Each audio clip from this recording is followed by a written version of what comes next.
మంచిగా మగ్గుతూ ఉన్నప్పుడు కట్టెల పొయ్యి మీద రుచే వేరు తెలుసా. నిన్న కోడిగుడ్డు కూర చేసుకున్నాము, ఎంత బాగుంది. నేను మా ఆయన అడిగాను అనమాట, ఎగ్ కర్రీ ఈరోజు బాగుంది అమ్మంటే బాగుంది, ఏం వేసావు ఎక్స్ట్రా అన్నాడు. కట్టెల పొయ్యి మీద చేసా అన్నాను, ఇంకేం అనలేదు అనమాట. చాలా టేస్టీగా ఉంది.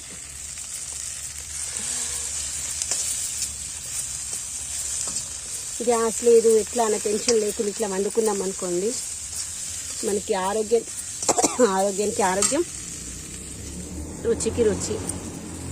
ఇది ధనియా పౌడరు, దాంతోపాటు కొబ్బరి పౌడర్ కూడా ఉంది. ఇలానే అన్నీ ఒకటే బాక్స్లో వేసుకొచ్చాను.